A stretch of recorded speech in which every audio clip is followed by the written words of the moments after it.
So I really want to start off with just a few short stories about cats. So cats have played a huge role in the breakthrough of fields of artificial intelligence and neuroscience. If you guys are familiar, in 2012, Ng and Dean co-founded a mysterious lab in Google and built a neural net of 16,000 computer processors with over 1 billion connections. And over the course of 3 days, this brain was exposed to 10 million YouTube video thumbnails, and it started to automatically learn how to recognize a cat on its own. And it performed better than any other previous ML algorithm, roughly doubling its accuracy when recognizing objects. So this foundational breakthrough in deep learning became the start of Google Brain and also the start of the AI revolution. The second cat example started in the 1960s and might raise some eyebrows with animal rights activists. Hubel and Wiesel were two neuroscientists at my alma mater at Johns Hopkins University who really asked the question, is there a correlation between cats and their brain processes of vision? So they asked if vision is acquired or if it was innate. Their series of research on cats won them the Nobel Prize. And two UK scientists in the 1970s continued this work, and Blackmore and Cooper ran experiments on baby kittens. Their study actually divided kittens into two different cohorts, one which they called a vertical group and one which they called a horizontal group. And as you can imagine, the vertical group was only shown vertical lines for the first few weeks of this baby kitten's life, and the horizontal group only horizontal lines, and it never saw a vertical line. The results were actually quite surprising, where when this cat was exposed out into the real world, it could not recognize, like the cats from the vertical group could not recognize a horizontal line, and for the rest of its life would never be able to detect a horizontal line. So if a vertical cat actually saw a chair, it would not recognize the tops of it. So it could weave in and out, but it would never be able to jump on the top of that chair. And the same with the horizontal cats, where they would actually be able to jump on top of the seat, but would run into these vertical lines of where the legs of these chairs were. So it taught us that there's something fundamental with biases in how our brains are formed, and it got me to ask two different foundational questions. The first was, what experiences and lack of experiences have we been exposed to as humans that shape the way we see the world? And secondly, what experiences and lack of experiences shape the way our AI systems see the world? And so since that deep learning breakthrough in 2012, the world's been really rapidly absorbing AI in such a big way. We often call it the new electricity because it will profoundly change every sort of industry, and there's hardly any industry that it won't change. The VCs have also recognized this. In 2017, the VC investments doubled from the previous year. So $12.5 billion was spent on startups and investing in AI technology, and half of which went to China startups. So I just want to go through a little bit about my background. I've spent the last 20 years in the field of robotics and AI, first as an academic researcher, then as a practicing scientist and product manager at large companies, then a co-founder and exec at startups in Silicon Valley. And through the last 20 years, I've spent my career thinking about how do I design empathetic tech at the intersection of human-robot collaboration. And AI and robotics has really taught me what it means to be human. So I'm very fully aware of what our strengths are and also our limitations as humans, and also the same with computer systems. So it's made us really think about how do we collaborate together and work together to utilize both of our strengths. And so I'm really excited at this time to build smart machines that can create tools to become superhuman. I'm specifically drawn to mission-critical life and death situations, so things that impact society. So I started with underwater robotics to space systems at Lockheed Martin, surgical robotics at Intuitive Surgical, to self-driving cars, and now a new healthcare startup. So AI And the whole process of building AI is critical because, as you know, the designers, the annotators of the labels, the end users, everything is an entire process. And this is really a systems problem. And just like parents to a child, we pass on our biases. So why this is impactful today is that the way that AI has just broken through since 2012 has been at such an astonishing rate as products get released out into the wild here. It's no longer an R&D lab project. I saw NIPS when I started grad school, which was roughly 200 people in a small conference in Lake Tahoe, has now expanded to over 8,000 people in 2017. And so we're right at the forefront, and these projects are no longer just R&D, small campus projects. These are products that large companies are putting out, and we're right at the bleeding edge of that. And companies like DeepMind, Microsoft had said that the biggest problem facing humanity today is bias. And I'm often asked, what scares me about AI and this robotics revolution? And it's not killer robots. It's actually what scares me the most about human beings, which is bias, cultural insensitivities, and also ethics. So I'm going to go through each three of these and give specific examples of life and death situations. So, I think bias has been making a lot of headlines. You're starting to see a lot of attention over the past 2 years regarding the importance of ethics and bias. So we're seeing algorithms becoming racist, homophobic, all these things which are not new, but really a mirror and an amplification of ourselves. So it's, when you're touching billions of lives, this is an unprecedented amount of time that a technology can impact society.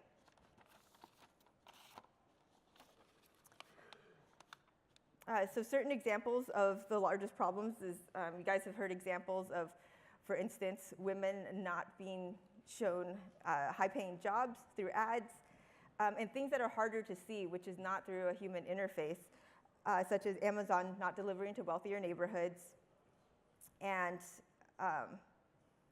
in the criminal justice system, evaluating the risk of specific algorithms and sentencing decisions. But what really has got me focused and what the core of this talk is about is really on life and death products. So I founded Drive.ai, and it's the first time that I've worked on a product that impacts the global world from day one. It's not for a targeted group because cars are so prevalent in society, and even though you might opt in for a self-driving car ride, the rest of society and the rest of the cars on the road did not. And so you have to be very mindful of how you build this technology. One accident from any self-driving car company will set the entire industry backwards. And the general public has a pretty low tolerance, and there's a real fear of getting into self-driving cars. But we're at the cutting edge, and society also needs this because car accidents are the largest cause of death for young adults today. 1.2 million people die every year globally, and 94% of that is human error. So, that is just astonishing, and self-driving cars may be able to be a solution for that. So there's a heavy weight and responsibility we feel at our company.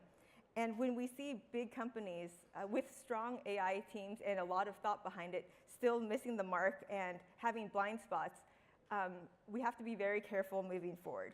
So I just want to put a disclaimer, as the rest of my talk might give examples of large companies, and it's not to call them out, but just to showcase that there have been, when products get released, even with a lot of intention and thought, there are still mistakes, and we're still very, very early in the days of AI. And so I'm going to start with 3 examples on the problem of bias and inclusiveness. The first is with facial and skin tone recognition. So recently, a study from MIT and Microsoft came out showcasing various software algorithms, and it showed that 99% of the time facial recognition works, and that sounds great. But when you break it down into subdivisions, you'll see that it was 0.8% of the time it had error rates on white men, but up to 34% error rates on dark-skinned women.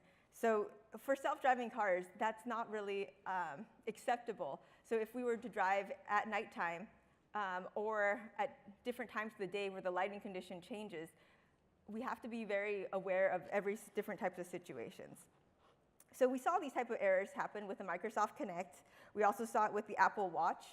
So when Apple Watch didn't do enough testing on dark-skinned people, people with tattoos on their wrists, actually the Apple Watch couldn't detect their heart rate.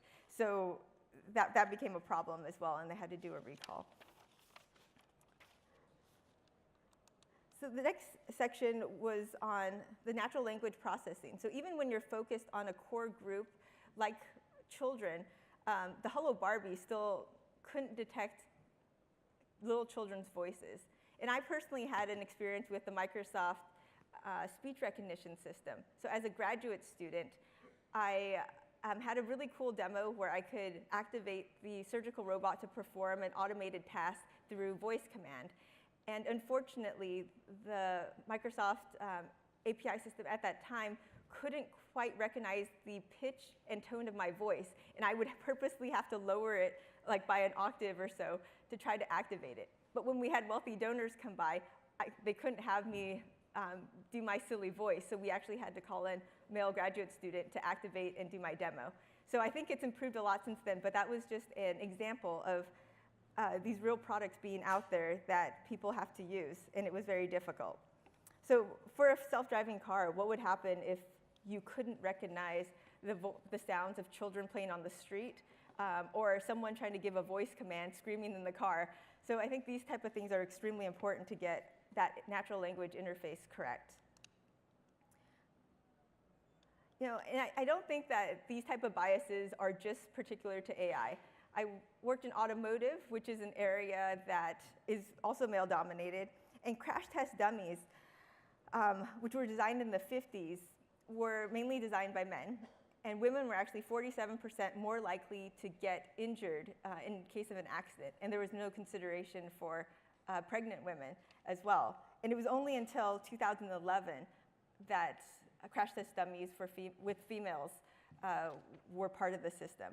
So this is still being pushed today in many different fields with or without AI.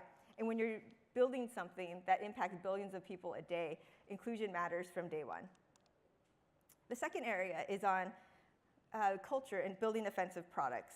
So there's a strong tension between use cases and building a product that people love that is also doing social good, and you're trying to also build a business that can make money, as well as a safe one. So these four things are kind of pulling at the tension there. And one example of a product that was offensive that has nothing to do with inclusion, but is the Microsoft's Tay. So this teenage robot chatbot was released out in the wild, and within 24 hours of interacting with the public, it became racist, homophobic, and sexist, and it had to be taken for an infinite timeout. And so, you know, I think similarly we had a Lancaster study look at Google autocomplete, and there was a problem of, you know, people asking questions which came out quite inherently biased and racist. And so, you know, is it the job of a company to really step in and start flagging this type of bias, or is it just inherent in how humans interact? So it's a big type of question on the cultural and building something that is socially aware and also culturally sensitive. The last example is in the form of ethics. And you guys might be familiar with this trolley problem. This is a very common ethical, philosophical debate, and it's fun to chat about. But you know, when you have to choose between killing 5 people or 1, you know, how do you decide? And the answer really varies from person to person, and you can't expect really an AI algorithm to take all that input and decide on an answer that's going to satisfy everyone. So, you know, if we can't even agree as humans on a solution, then you can't expect AI to pattern match and find that solution. So one answer to how we could approach this type of problem is just to have the person who buys it decide on what solution that they would have taken, and it would just be up to an individual. So those are kind of 3 examples of why bias and ethics matter in a life and death situation. And when you look at an AI product, basically every step of the pipeline, anytime there's a human involved, there is a problem with bias. And when you look at this as an entire process in a system, you see that the bias could be stacked, and it gets to be a really harmful and dangerous product. So and this is a list of just a lot of different types of human bias. And the list is just really nonstop. And we've been working a lot with neuroscientists and psychologists who have spent a long time trying to decipher human bias. But I want to ask that not all bias is bad. I think that bias makes us human. Bias makes us all individuals. To have a preference makes us unique, and it's made up of your experiences. So to get rid of that and scrub your AI solutions to neutral seems to almost take away the benefit of AI and personalization. So, I think there's a balance to be had between what is good bias and what is bad bias. And then there's a lot of different questions that get unfolded as you think about who are the decision makers in deciding what is fair, and does that correspond across the globe. These are very large ethical questions that I think we're going to have to face in the next few years as AI ramps up here. And I don't think that there's any way to separate out humans from our biases at this point. It's been an unsolved problem since the beginning of time. But I think that AI might actually be an enabler to make us question why we are the way we are and why we think the way we are in such a raw, unfiltered way. So here's a few solutions of different ways to approach it, and I don't think I have enough time to go through it, but I think that bias, just like safety, has to be baked in from day one. It can't be tossed on as an afterthought. After you build your AI algorithm, you just write a few test cases and you just try to pass those. I think you need a core team. The longer term solution is obviously to build diverse teams from lots of different people, but that's going to take a long time. There are other types of creative solutions, which is actually having more interdisciplinary skills, so hiring different types of people on your team. Having the engineers take a liberal arts or ethics course, it could be helpful as they have to make these key decisions. And I think it's not only hiring different types of people, but making sure the people at your company are all heard, because I've noticed that a lot of times the voice isn't there even though they're at the company. So I think the annotators who see different things, everyone's voices at the company need to be able to be surfaced to the top, because everyone will see the system from a different perspective. The quickest way to actually flip public perception is actually just to render AI genderless. So I think there's a lot of unconscious bias regarding female voices or male voices. And so I think one common, very quick solution is to try rendering it genderless and seeing how we project it to ourselves.